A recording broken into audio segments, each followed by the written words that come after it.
If you want to know shit about butchering deer, you should go watch my buddy Rowcall219's channel. It's ROWCALL 219 on YouTube. I'll try to put a link to the description in this video. You can find him. That's what it is on Instagram for sure, and you can find his shit through there.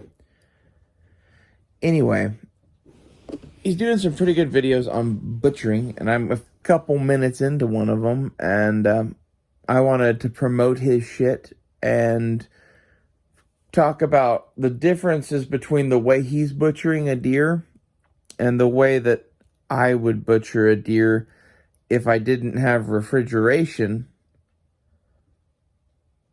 and didn't have a lot of other shit.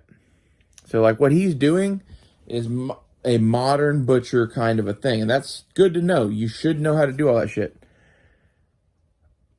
In reality, if you're shooting an animal as big as a deer, hopefully it's winter. Or if not, you have a big fridge freezer. Either way, I'm going to assume that it's one or the other if you're shooting an animal that big and you're not just cooking the whole thing and eating it. Yeah, because that's pretty much how it is. Like, you could do some other shit with it. You could make salted whatever, right? But if it's cold outside, and by cold, I mean cold enough that, like, there are no flies. Like, once that point, that's like the inside of a refrigerator. You can literally hang meat outside. Okay? And, like, a lot of you that live north of me, you can do this all year. And, like, this is, like, where Duke is in Michigan and up in the Dakotas and even, like, where Travis is in Nebraska and shit. You can hang meat outside for some portion of the year, believe it or not, and it's perfectly safe. And, like, here's the thing is you have to do it right. Okay? When you hang a piece of fucking meat outside, you don't butcher it down into a steak. Okay? You quarter an animal and you hang its whole carcass and the quarters either up on a meat pole or some other thing to keep animals away from them. Like, this is shit you see up like in the Canadian Northland and in Alaska and shit. A meat pole is like a platform made on poles, basically. Like, it can just be a pole with a rope on it that you haul a carcass up. But some portion at the bottom of that pole had probably better be covered in metal, like tin roof material, to keep things from being able to climb. Because, like, up in the Northland and shit, you have everything from, like, wolverines to squirrels, right? And the wolverine will go up there and just get that shit. Down here, you'd have to worry about, like, possums and raccoons and shit. And that's why, like, you need to make this pretty tall, and it needs to be away from other shit, and it needs to have metal around the bottom of it, or something else that keeps them from being able to climb. And this is how people have kept meat for thousands of years. So when you do this, you leave the skin on it, usually. Unless you're going to be using the hides, then you skin them, and, like, you're just going to lose some meat. But if you leave the hide on it, you lose less meat. So if food is paramount, sacrifice the hide to preserve more meat long term. And the thing is, meat degrades from the outside in. And whole muscle groups that are sealed in their fucking, like, fascia, they don't degrade as fast as, like, a cut piece of meat does. And this is some, like, handy old mountain man knowledge that I'm talking now. Or, like, basically what Rowcall's showing you to do there is a perfect thing to do if you're going to vacuum pack those and put them in a freezer and whatever. And you, again, know how to do that because it's cool. But at the same time, you need to get that if the world were to end, you need to butcher in a slightly different way. And it's even like, let's say you just have a big walk-in freezer, or like you're like Duke. Duke had his garage set up where you could just hang a fucking deer. You can just do that shit too. Just hang them. Don't even quarter them. Like, the things that I'm saying to quarter are like cows and moose and shit like that. And like, you should 100% know that you can do this with a cow. Okay? You know, half of the reason that, you know, things are the way they are in the world at all is the time that people killed their animals and shit was as it started to get cold outside. You know, you're not going to have feed to feed them anymore. So all the ones you're going to be eating on, you kill and hang up in the cold as soon as it starts getting that way. Because that like coincides with when grasses are dying off and shit. So this is like old school farm living, whatever, I guess. But like, it applies to living anywhere off of the land, right? Even if you're like hunting or whatever.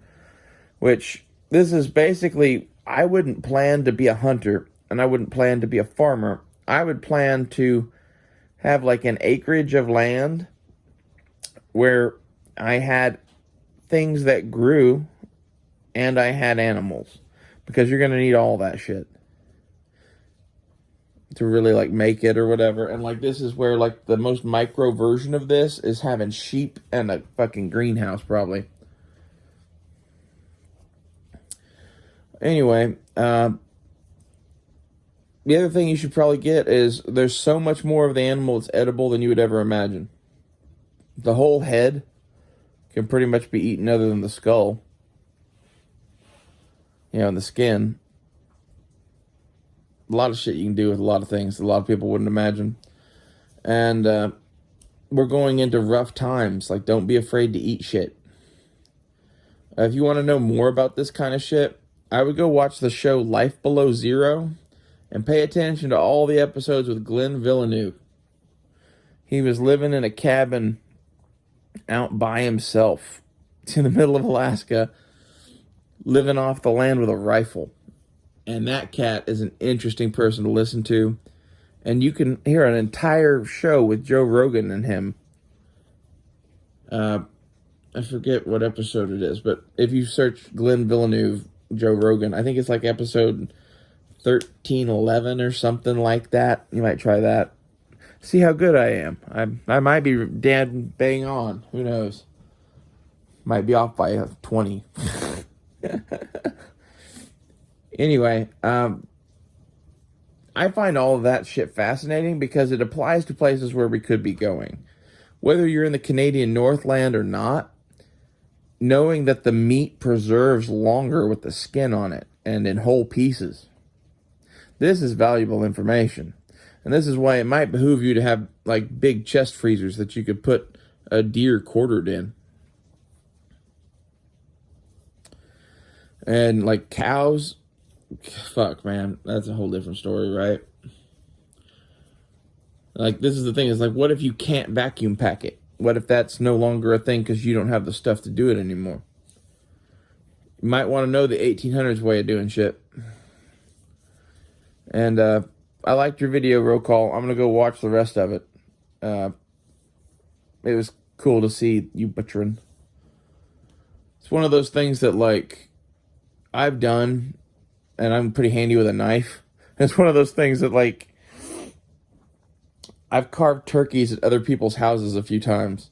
And every time I've done it, I've gotten, wow, where did you learn to do that?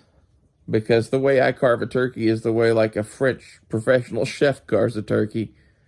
And it shows. I can do it in a couple seconds with a knife, and, like, it takes off most of the fucking meat all in, like, one big chunk and a couple of legs. It's pretty dope. And, you know, butchering other things, like birds is a good place to start.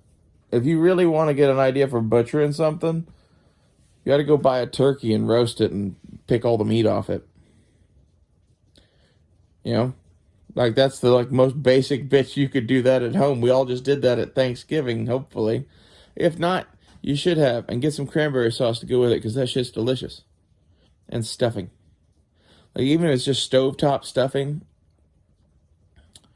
and make gravy out of the juice off the turkey. By like, you could do a lot of stuff, but I'll let you look up gravy recipes. I'm not a gravy expert. Go make some Thanksgiving dinner. I'll see you guys later.